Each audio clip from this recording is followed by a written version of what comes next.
à tous. N'hésitez pas à venir vous asseoir pour cette conférence sur les démarches d'agriculture durable avec une question un brin provocatrice vers le tout zéro. Alors j'ai le plaisir d'accueillir Gisèle Broquier, directrice générale de Copert, Marianne Naudin, qui est chef de projet achat RSE chez Lidl, Muriel Milan, à l'AOP Pêche et Nectarine, AOP Pêche et Abricots de France, pardon, qu'on ne présente plus, Ange Rama, producteur chez le groupe Saveurs des Clos, et enfin Cécilia Célérette, chef du service économie d'Interfel. Alors, en guise d'introduction, je voulais tout simplement dire que donc on a une jungle effectivement des labels, des démarches vertueuses, toutes plus intéressantes les unes que les autres. Et derrière la réalité de ces démarches, eh bien, il y a tout un écosystème qui travaille à pied d'œuvre pour imaginer, concevoir, identifier les meilleurs systèmes de production et que rien n'est figé, tout est évidemment toujours en mouvement et tout est finalement assez complexe. Je voulais dire aussi que derrière toutes ces démarches-là, il y a un point commun, c'est que les démarches vertueuses ont toutes pour ambition de recourir à moins d'intrants chimiques de synthèse, de régénérer les sols et d'essayer en tout cas d'avoir une agriculture la plus vertueuse possible. Alors, pour démarrer ces débats, moi j'ai envie de partir du consommateur et j'ai envie de poser 3 questions, alors successivement à Cécilia Célérette et à Marianne Naudin chez Lidl, qui vont nous apporter leur éclairage, puisque tout part finalement du consommateur.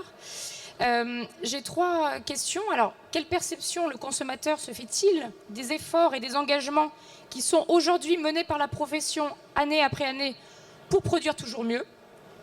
Première chose. Est-ce que le consommateur, au fond, n'est pas noyé dans cette surenchère de labels ou de segments? Et quels sont finalement le ou les labels qui aujourd'hui ont le plus d'impact? Vous savez que l'interprofession mène tous les ans une grande enquête, le baromètre de confiance, qui est cofinancé par France Agrimaire et mené par le cabinet CSA, et qui s'intéresse justement à la confiance qu'ont les consommateurs dans les fruits et légumes. Et cette enquête a été mise en place à partir du moment où on a eu effectivement des difficultés et des inquiétudes. On voyait que le consommateur avait des inquiétudes vis-à-vis de nos pratiques, de nos traitements. Et ce baromètre de confiance nous montre déjà que les Français ont une confiance qui est vraiment renouvelée dans les fruits et légumes frais, avec 91% des gens, plus de 91% des gens qui accordent vraiment une forte confiance aux fruits et légumes frais, ce qui est dans le top niveau, puisque si on prend les produits transformés, on descend là à 90%, et si on descend sur les produits traiteurs, là on descend à 58%. Donc voilà, déjà le produit en lui-même est plutôt rassurant. Et en 2018, on avait de fortes inquiétudes, notamment sur tout ce qui était traitement chimique, et on avait effectivement posé des questions plus spécifiques sur ces problématiques. Et le baromètre de confiance 2021 nous montre que la présence à l'esprit est en baisse chez les consommateurs pour tout ce qui est traitement chimique. Il y a seulement 7% des Français qui citaient spontanément ce critère comme un critère d'actualité, alors qu'ils étaient encore 28% à le citer en 2018. De même, les inquiétudes vraiment vis-à-vis de ces traitements chimiques ont quand même assez sensiblement baissé. Aujourd'hui, ils ne sont plus que 27% à citer les traitements chimiques comme une raison de non-confiance dans les fruits et légumes, alors qu'ils étaient 40% en 2018. Donc on voit bien que ces labels ont quand même permis une forte réassurance du consommateur, ces pratiques envers la consommation de fruits et légumes. Et globalement, donc tu posais la question de la surenchère des labels. Nous, au niveau d'interprofession, on dit qu'il ne faut pas opposer les labels les uns par rapport aux autres. Chacun a une promesse à apporter, chacun travaille à l'amélioration des pratiques globalement, et on en ressort plutôt de façon très positive. On a mené récemment une étude sur le marché des allégations sur les pesticides et les résidus de pesticides qui montre justement que avoir ce type d'allégations dans un point de vente, c'est quelque chose de plutôt qui donne une image positive au rayon, et ça permet un fort taux de réassurance. Le baromètre de confiance est cette étude nous le montre, puisque 17% des gens qui voient ce logo disent que ça leur donne plutôt confiance dans le produit qu'ils vont consommer.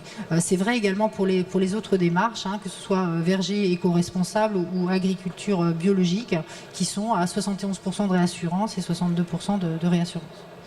Marianne Naudin, est-ce que chez Lidl, donc évidemment, vous avez l'habitude d'éplucher en permanence tout ce que les consommateurs peuvent vous dire et vous l'analysez. Est-ce que ça corrobore vraiment ce que vous venez d'entendre ? Alors effectivement, nous, on a peut-être un positionnement un peu différent chez Lidl, puisque on a un modèle qui est basé sur la simplicité, l'efficacité et la transparence, et notamment qui se traduit par un produit égale un besoin. Donc c'est difficile pour nous, cette multiplication des labels, et on ne voudrait pas perdre les consommateurs avec une trop forte segmentation chez Lidl, d'autant plus qu'on n'a pas forcément la place sur notre rayon fruits et légumes. Donc c'est important pour nous. Donc ces labels ont leur vertu, comme l'a présenté Madame Sellerette. Toutefois, c'est important pour nous d'avoir un travail de fond avec nos fournisseurs et pas juste d'être sur un label ou une multiplication de labels qui risque de perdre le consommateur. Et donc nous, on travaille plutôt sur notre marque distributeur, puisque notre rayon fruits et légumes, qui est le deuxième en termes de volume en France, est à 90% basé sur de la marque distributeur. Et le choix qui est fait, c'est vraiment un travail de fond avec nos fournisseurs, vraiment en concertation avec eux, pour amener ces pratiques auprès du grand public. Néanmoins, on voit que pour l'instant, le consommateur et plus généralement la société civile ne voient que la partie émergée de l'iceberg. Alors on y reviendra en fin de table ronde, parce que j'aimerais bien savoir comment vous travaillez justement avec les fournisseurs sur ces questions-là. On va peut-être déjà un petit peu poser le problème aussi, puisqu'on parle beaucoup de démarches d'agriculture durable, de réduction ou de suppression des intrants chimiques. Finalement, au fond, de quoi parle-t-on ? Alors là, peut-être je vais me tourner vers Gisèle Broquier chez Coopert. Voilà, chez une entreprise de biocontrôle. Voilà, où en est-on déjà ? Où en est l'état de l'art ? Et puis, qu'est-ce qui reste encore à faire ? Alors, peut-être pour commencer, une petite définition du biocontrôle. Le biocontrôle, en fait, c'est utiliser l'ensemble des méthodes de protection des végétaux en se basant sur l'utilisation des mécanismes naturels. Donc, on donne la priorité aux mécanismes naturels et on gère des équilibres de ravageurs et non pas des éradications de ravageurs. Donc, ça, c'est important. Donc dans les principaux produits de biocontrôle, on trouve 4 grandes familles de produits. On a les macro-organismes, donc qui sont tous les insectes, les acariens et les nématodes. Donc Coopert est le spécialiste, on va dire, depuis 35 ans en France. On a également la famille des micro-organismes. Donc là, on est plutôt sur des bactéries, des champignons, des levures, des virus qui nous permettent de lutter contre d'autres bactéries, contre d'autres maladies, des ravageurs également.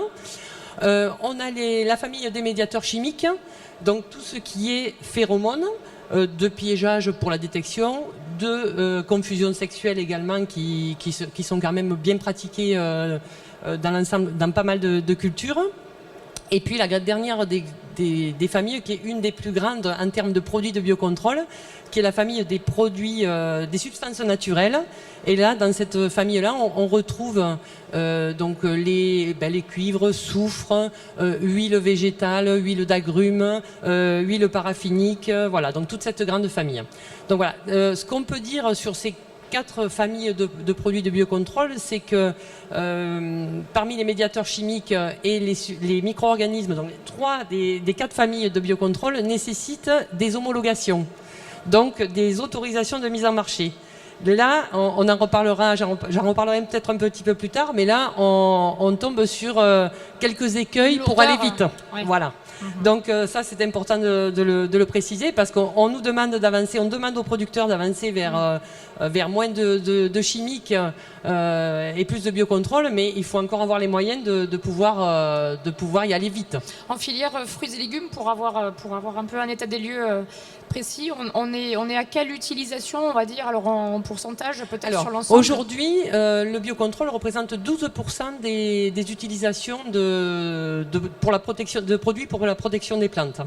Depuis 2014, les chiffres de vente des produits de biocontrôle ne cessent de monter. On est aujourd'hui en France à 236 millions d'euros de chiffre d'affaires sur les produits de biocontrôle. Ça monte chaque année, donc ce qui veut dire que ça monte en termes d'utilisation.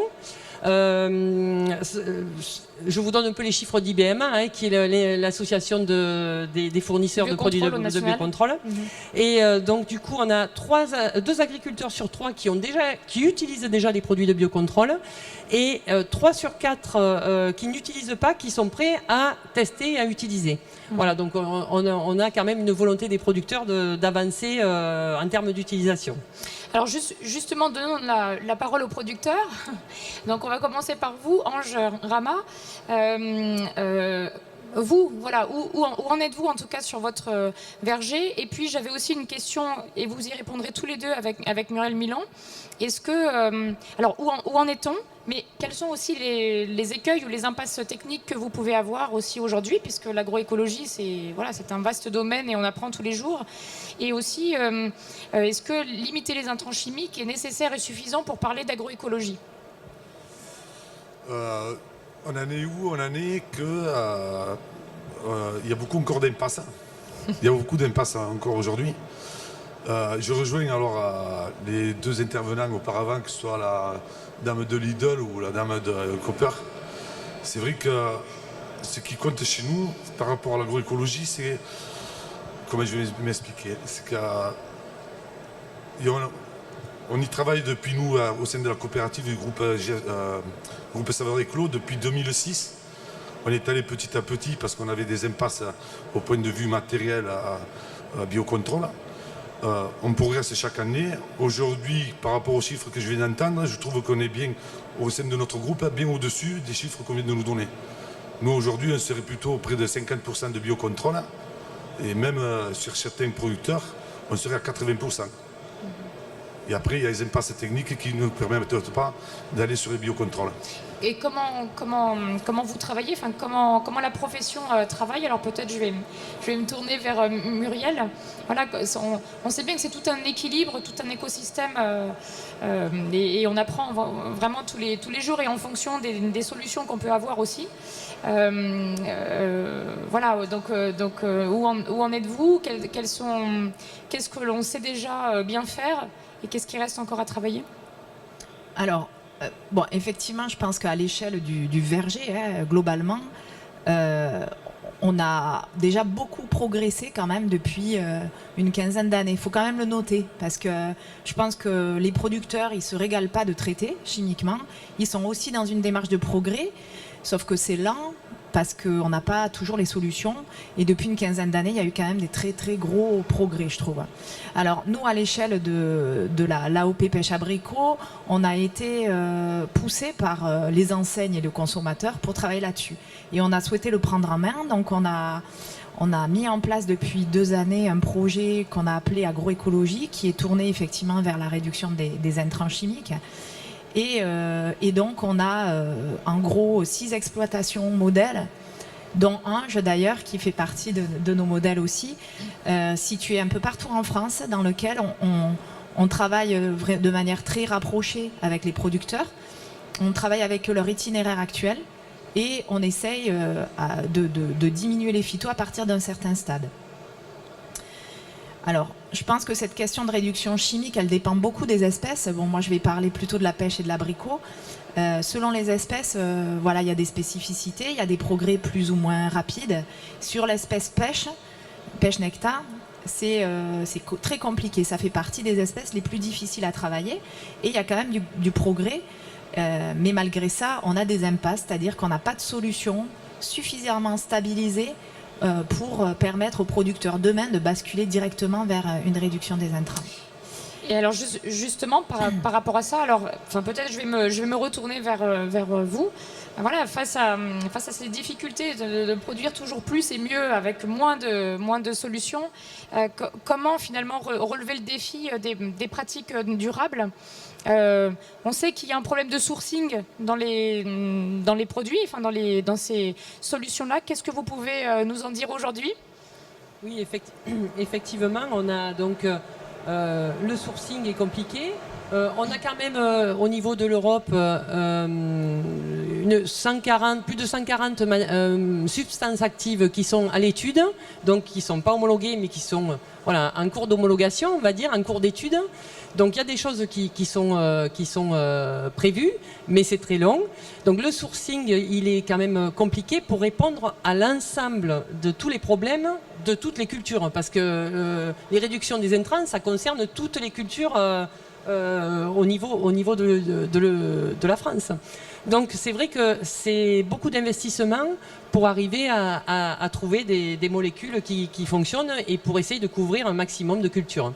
Donc c'est vraiment un challenge important. Et au niveau du verger aujourd'hui, avant de revenir aux consommateurs ensuite, au niveau du verger, est-ce qu'on a, je ne sais pas moi, des modèles, on va dire, à peu près établis Alors, des modèles, c'est-à-dire un schéma... Des modèles à peu près établis, des indicateurs, par exemple, qui peuvent vraiment se répéter dans le temps et qui peuvent permettre de mesurer justement les progrès accomplis? Alors oui, ça, on a un certain nombre d'indicateurs qu'on va suivre, que ce soit l'indice de fréquence des traitements, on va suivre les résidus, on va suivre aussi la biodiversité, puisque elle fait partie aussi d'une forme de régulation, donc on a des suivis de biodiversité. Et puis après, on a aussi des outils qui vont nous aider à piloter évidemment la régulation des ravageurs, des piégeages. Donc en fait, ce que ça nécessite, on voit bien que l'évolution vers le zéro intrant chimique, il va se passer sur plusieurs niveaux. Il va y avoir effectivement l'utilisation d'outils tels que le biocontrôle. Donc ça, il faut qu'on progresse. Il faut qu'il y ait des homologations plus faciles. Nous, on y travaille. Et plus rapides à mettre en place pour qu'ils puissent avoir ces outils. Il va y avoir le choix variétal qui est déterminant. C'est-à-dire que la variété, elle a une sensibilité. C'est le premier levier aussi qu'il faut travailler. Ça, j'y pourrai en parler aussi. On va aussi essayer de favoriser la biodiversité dans le verger, d'abord parce que les producteurs sont des acteurs, mais en plus parce qu'il peut y avoir une forme de régulation. Donc nous, on a installé des nichoirs, c'est un ensemble de leviers qui va permettre d'y arriver. Et puis il y a aussi tout un travail aussi autour de la manière dont on pulvérise. Il y a plusieurs champs d'action. Ça va être additionnel. Voilà. Et sur les variétés, alors pour terminer sur ce volet-là, est-ce qu'aujourd'hui on a entre guillemets les variétés qui vont bien, c'est-à-dire il faut aussi qu'elles soient résistantes aux qu'elles puissent être adaptées aux conditions climatiques. Aujourd'hui, on demande beaucoup de choses aussi aux variétales. Aujourd'hui, on n'a pas encore les variétés qui nous font progresser dans le zéro résidu. Zéro résidu, aujourd'hui, c'est pas possible. On parle de réduction d'intrants, je suis d'accord, mais pas de zéro résidu. Pas de zéro intrant. Zéro intrant, voilà, chimique. Le problème, c'est que, comme dit Muriel, il y a beaucoup d'impasses. Aujourd'hui, on n'a rien pour lutter contre. Que ce soit le puceron, que ce soit la moniliose, que ce soit... Aujourd'hui, nous, dans la région, on est embêté avec la charca qui est vecteur par le puceron. C'est le puceron qui contamine. Et aujourd'hui, on n'a rien du tout. Aujourd'hui, il nous reste 2 matières actives en puceron. L'an prochain, ils en retirent une. Et la deuxième, elle ne marche plus très bien. Donc c'est de nouveaux équilibres en fait chaque fois à retrouver en fait. Le problème du végétal, c'est le problème agronomique. Il y a des clients, une demande des clients et il faut qu'on leur offre ce qu'ils demandent. C'est à nous après de faire les efforts pour qu'ils aient un produit sain, propre, avec un minimum d'intrants chimiques. Mais c'est beaucoup d'impasses. Alors justement, donc je rebondis un petit peu ce que finalement vous dites de part et d'autre. En fait, au fond, comment ces bonnes pratiques peuvent être valorisées en filière entre producteurs et distributeurs, comment vous pouvez encore mieux travailler demain en partenariat sur ces démarches-là. On retient bien ce que vous avez dit au début, hein, c'est que le consommateur, voilà, enfin, vos linéaires ne sont pas extensibles, le consommateur il ne voit pas forcément tout, mais comment pour autant mieux travailler en partenariat sur ces démarches durables? C'est déjà travailler sur les partenariats de long terme avec nos fournisseurs. Lidl, c'est 250 fournisseurs de fruits et légumes français, dont Saveurs des Clos, avec des partenariats qui ont pour beaucoup plus de 15 ans. Donc c'est vraiment du temps long. On a inscrit ce partenariat, cette force avec nos fournisseurs dans le temps long. Même certains sont là depuis le début, depuis 25 ans. Donc ça, c'est important pour nous. À partir de là, une fois qu'on a cette relation de confiance avec les fournisseurs, ce qui est important, c'est de co-construire les objectifs qu'on va se fixer. Nous, depuis 2020, maintenant, on travaille sur des feuilles de route filières durables.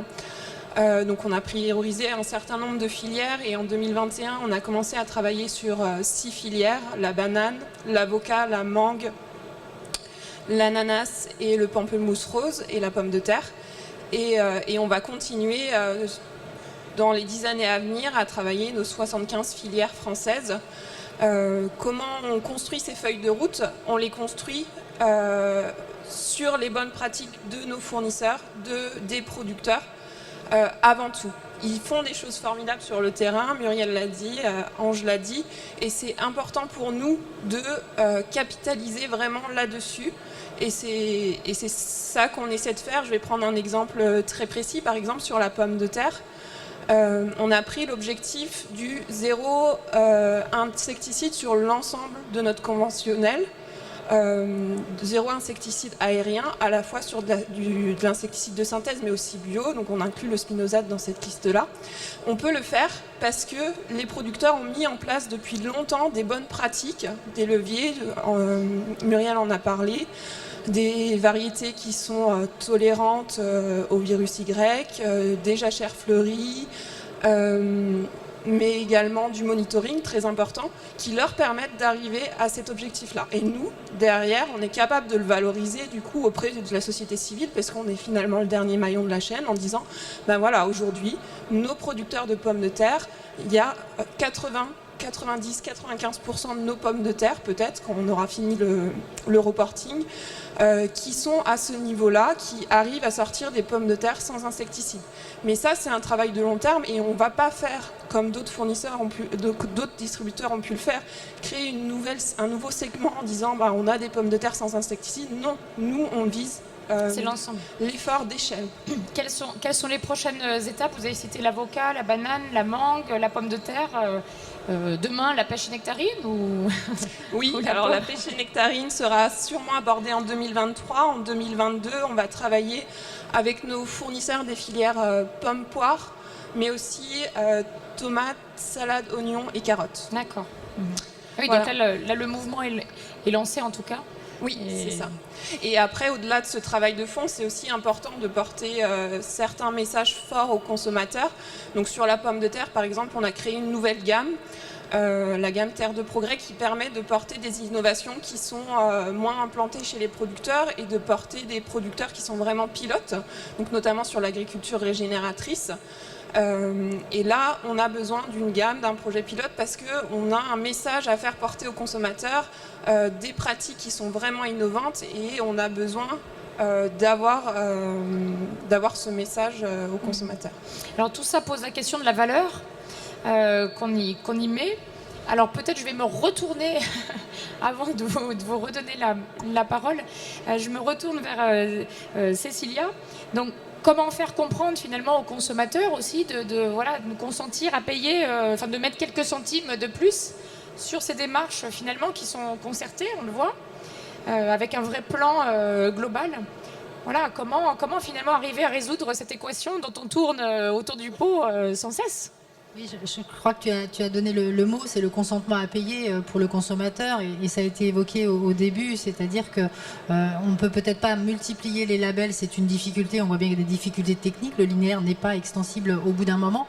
Par contre, il faut que les labels aient une vraie promesse derrière, que celle-ci elle soit claire pour le consommateur. Le consommateur, lui, quand il achète pour lui, malheureusement, souvent, donc il peut avoir un certain nombre de convictions, mais selon les cibles, on va avoir des besoins qui sont différents. On n'a pas un consommateur, on a des consommateurs. Alors, certains, effectivement, vont être plutôt, pour nos seniors par exemple, plutôt axés sur la santé. Quand on va plutôt vers les plus jeunes générations, et c'est bien, on est plutôt sur l'environnement. Donc on peut parler à chacun de ces cibles et quand même mettre en avant chacun des avantages. Si on reprend les études qu'on a fait sur les allégations, on s'aperçoit qu'en fait 50% des consommateurs sont sensibles à la notion de sans, parce qu'on parle de sans gluten, on parle de sans sucre, on parle de sans sel, donc ça résonne, et donc ça parle assez directement au consommateur. La promesse, elle est claire pour lui de ce qu'il va avoir. Et derrière, le consentement à payer, il est aussi là parce que on a quand même aujourd'hui plus d'un tiers des personnes qui sont prêts à mettre 10 voire 30 centimes supplémentaires pour avoir un produit sur lequel on a ce logo qui certifie. Et ça, c'est quand même aussi la valorisation derrière pour la filière. Il faut bien que ça aille jusqu'au consommateur. Donc il y a toute une partie pédagogique, et on doit vraiment, pour éviter que les gens soient perdus dans les labels, avoir des promesses qui soient assez claires et qui puissent être compréhensibles par le consommateur. Sur cette question-là, voilà, on sait que on connaît la façon dont Lidl travaille avec ses fournisseurs, effectivement. Au niveau du consommateur, est-ce qu'il y a encore des choses à améliorer, à trouver sur cette question, justement dans un contexte inflationniste où on lui rabat où on rabâche, on va dire, par rapport au pouvoir d'achat? Est-ce qu'il y a encore des choses à faire, à construire jusqu'en magasin, jusqu'en point de vente, par rapport à tous ces plans de filière durable et la façon dont vous allez le valoriser demain? Oui, effectivement, il y a encore un gros travail. Si je reprends mon exemple de la gamme pommes de terre Terre de Progrès, donc depuis 2021, on a lancé cette gamme en magasin. Donc, qu'est-ce que cette gamme? C'est des contrats tripartites avec nos fournisseurs et avec le producteur directement pour assurer un prix rémunérateur et des volumes. Ça engendre un prix plus élevé que le prix du marché, donc on est forcément obligé de le répercuter en partie, tout du moins, au niveau du consommateur. Et là, effectivement, il y a un gros travail de pédagogie à faire au consommateur pour lui porter des messages qui sont peut-être moins simples que juste le sang et sa santé à lui, mais finalement des messages qui sont de portée plus sociétale, plus un produit qui va permettre de diminuer, de capter du CO2, donc vraiment des messages qui ne sont pas faciles à porter au consommateur, un produit qui va être meilleur pour la biodiversité. Donc là, effectivement, on n'a pas encore trouvé... Vous êtes encore en expérimentation. On est encore en expérimentation là-dessus, et on travaille dessus de façon active. Mais je pense qu'au-delà de cette histoire de consentement à payer, il y a aussi une idée. Vous savez tous que notre slogan, c'est le vrai prix des bonnes choses. Donc il ne faut pas tout miser sur le prix au consommateur. Il y a aussi l'idée qu'on peut avoir un prix juste, qui soit à la fois rémunérateur pour le producteur, mais accessible pour le consommateur. Ça, c'est très très important pour nous. Et ça, comment on le fait à notre niveau? C'est aussi en faisant des économies d'échelle. Tous nos fournisseurs nous disent c'est super, Lidl, lui, nous commande des camions entiers. On arrive à avoir des économies d'échelle là-dessus et peut-être avoir une marge un peu plus faible que d'autres distributeurs et pouvoir ainsi mieux rémunérer les producteurs. Donc finalement, chacun doit aussi travailler son propre modèle pour pouvoir avoir une filière performante. Tout à fait. Muriel, Pardon, juste par rapport à cette histoire de coût.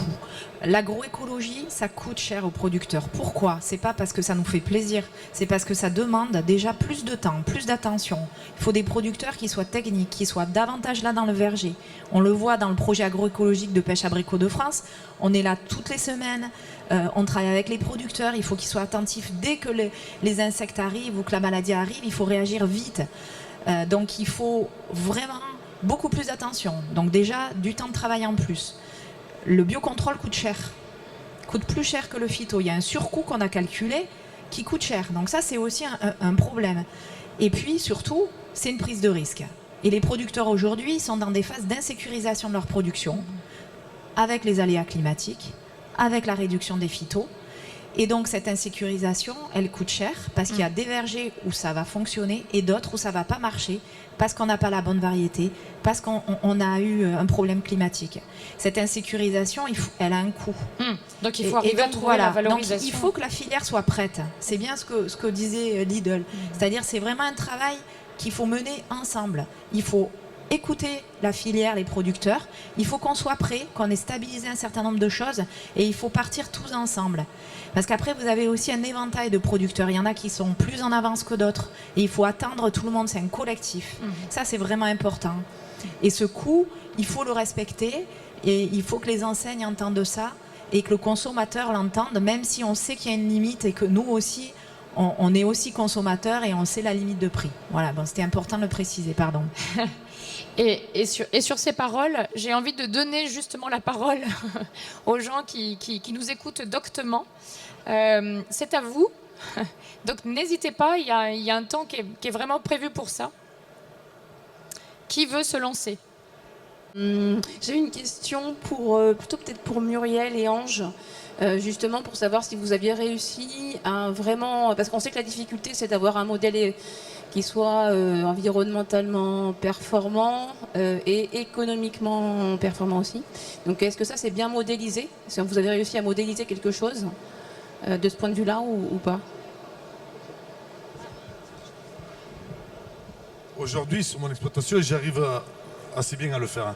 Après, au sein du groupe, comme le disait Muriel, il y en a qui sont un peu plus en avance, d'autres un peu plus en retard. Les régions, que ce soit dans les PO, dans le Gard ou l'Accro, on a des problèmes différents. Et c'est dur, difficilement d'avancer tous en même temps par rapport à des problèmes différents. Le problème que j'aurai moi dans les PO, on n'aura pas le même problème dans le Gard. Ceux du Gard ne pourront pas m'amener des solutions et moi je ne pourrais peut-être pas amener des solutions à ceux du Gard. C'est pour ça, comme disait Muriel, que c'est long, et ça va être encore, je pense, assez long, pour trouver des solutions qui aillent bien à tout le monde.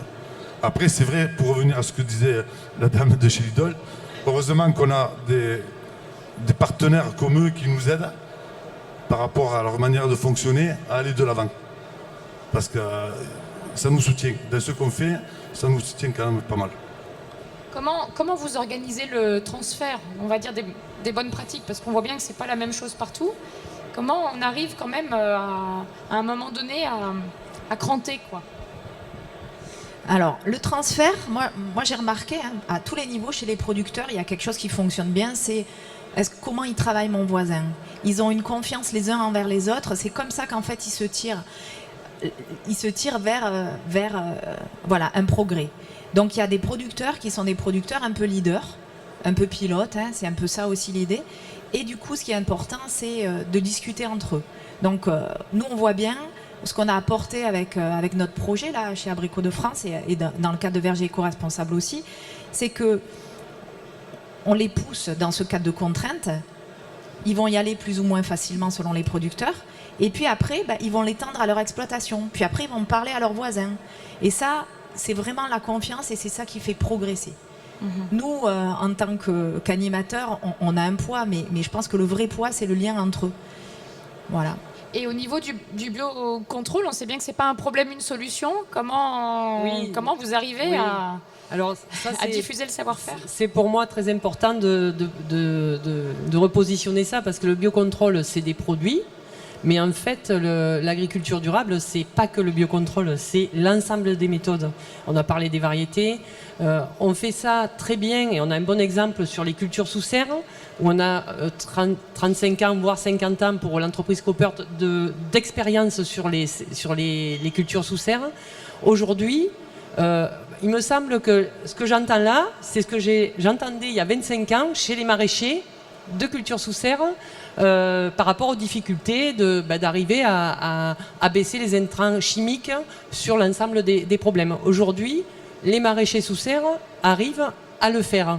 Donc on a évolué, on a pris de l'avance sous les serres par rapport au plein champ, mais aujourd'hui vous êtes en train d'y travailler et je pense que on y est et ça va évoluer très vite. Est-ce à dire qu'il faut 25 ans? Non, non, pas du tout. L'ensemble des méthodes donc utilisées en serre, c'est bien sûr le biocontrôle, c'est les variétés, c'est les techniques culturales, effeuillage, pas effeuillage, à quel moment j'effeuille, l'agronomie, c'est le chauffage, c'est un ensemble de choses. Alors le chauffage en extérieur, on n'en parle pas, mais c'est un ensemble de facteurs qu'on doit mettre ensemble pour y arriver. Et c'est vraiment, les produits, c'est quelque chose, mais c'est pas suffisant pour réussir. Il faut vraiment mettre tous les facteurs en commun. Et quand on parlait on va dire de modélisation des stratégies, oui, bien sûr qu'on est obligé de modéliser un petit peu les stratégies, mais il y a une chose qui est sûre, c'est que chaque producteur et chaque exploitation, les PO c'est différent du Gard, devra travailler sur son exploitation pour trouver la bonne stratégie. C'est ça qui est peut-être le plus difficile, parce qu'on le voit, et également en fonction de son seuil de tolérance. Parce que les seuils de tolérance sont différents en fonction des producteurs. Donc voilà, il y a tout ça à prendre en compte. Mais c'est vrai que les producteurs doivent aussi travailler à l'échelle de leur ferme pour trouver les solutions qui sont valables dans leur environnement, en fait. Voilà. Merci. Est-ce qu'il y a d'autres... Juste bien dire qu'entre le sous-serre et le plein champ, on a... c'est un milieu contrôlé, un milieu ouvert, et il y a des grosses différences. Beaucoup plus forts. Oui. Je pense que ça, c'est vrai et c'est pas vrai. Les cultures sous serre, on contrôle le climat, mais on chauffe, donc on a bien plus parfois de problèmes. Mais en extérieur, on a la faune auxiliaire naturelle. Et ça, c'est énorme. C'est un avantage énorme. Donc vraiment, il faut en profiter aussi. Et la stratégie, c'est aussi de se servir du milieu pour y arriver. Alors tout à fait. La nuance aussi, c'est qu'on a une culture pérenne.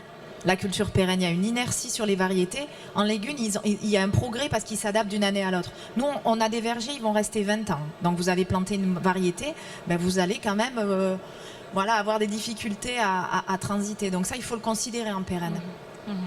Si je peux me permettre, on parle tout le temps de diminution des intrants. Toujours, il faut faire rentrer quelque chose, que ce soit des auxiliaires, que ce soit du phyto, que ce soit du biocontrôle, que ce soit de synthèse, toujours faire rentrer quelque chose. Je pense que si on arrive à modéliser un système de culture où le végétal sera en équilibre, on aura toujours besoin de faire rentrer quelque chose, mais beaucoup moins. Et c'est comme ça qu'on y arrivera, je pense. Et c'est comme ça que vous essayez de travailler? Le verger, malgré tout, au-delà de tout ce qu'on a dit, il faut qu'il soit en bonne santé, il faut qu'il soit bien équilibré. Donc il y a tout ce qui va être la vie, biodiversité aérienne, le sol, la vie du sol, l'équilibre du végétal. Voilà, évidemment, ça fait partie des paramètres. Et c'est vrai que ça, c'est vraiment un message fort qu'on veut aussi porter. Ce qui est intéressant quand on travaille notamment sur la gamme Terre de Progrès en agriculture régénératrice, c'est qu'on ne parle plus intrants aux producteurs. On leur parle sol, on leur parle agronomie, et ça, ils adorent, parce qu'ils reviennent au cœur de leur métier. Alors, ça fait une très très bonne transition pour la table ronde après, mais je vais quand même prendre quelques questions s'il y en a encore. N'hésitez pas, rapprochez-vous ceux du fond. Bonjour. Oui, bonjour, Pierre Escodo, éditeur de la revue Eurofresh Distribution. Désolé, je couvrais notre panel sur le kiwi. Lidl Allemagne, est-ce que le zéro résidu a émergé ou pas? Ou c'est vraiment une approche française, espagnole et belge? Alors, au niveau groupe, on a pris l'engagement maintenant depuis longtemps d'être à 1/3 de la LMR en termes de résidus. Donc ça, c'est un travail de longue haleine qu'on porte sur l'ensemble de nos fournisseurs fruits et légumes européens et internationaux. Et c'est déjà un très gros travail. Oui, l'approche est différente en Allemagne. Sur l'ensemble de la filière, faire baisser les résidus, d'accord. Très bien, merci. Moi, c'est pas vraiment une question, c'est plus de rebondir sur le point des systèmes culturaux. Nous, on sort chez Blue Whale d'une grosse étude consommateur du Canti, de l'ethnographie et du Cali. Et en fait, on se rend compte, ce que vous disiez, madame, effectivement, il n'y a pas un consommateur, il y en a beaucoup. Et en fait, il y a un point très important, c'est que les circuits de distribution ont une image éminemment différente. Et en fait, on se rend compte que la grande distribution a beaucoup à faire sur l'image de son rayon, parce qu'en fait, c'est l'image d'une agriculture intensive. Quand sur d'autres circuits, effectivement, c'est peut-être d'autres perceptions. Donc il y a probablement un travail aussi à faire en fonction des circuits de distribution quant à l'image des fruits et légumes qui est quand même très très différente, et il y a des transferts de consommation de circuits vers d'autres qui sont quand même considérables. Donc c'est pour moi une image complète qu'il faut avoir en tête, pas les pesticides ou le carbone, etc. C'est globalement les méthodes culturaux au sein des différentes enseignes.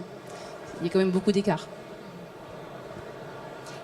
Et on note aussi qu'on est quelque part à un éternel recommencement, en tout cas quand on l'entend. Voilà, là on arrive à tous ces grands plans effectivement globaux. Donc ça a été lancé en 2020. Et voilà, on attend de voir effectivement comment ça peut porter ses fruits sur le long terme. Et bien en tout cas, merci à tous. Merci à nos intervenants, je vous remercie infiniment.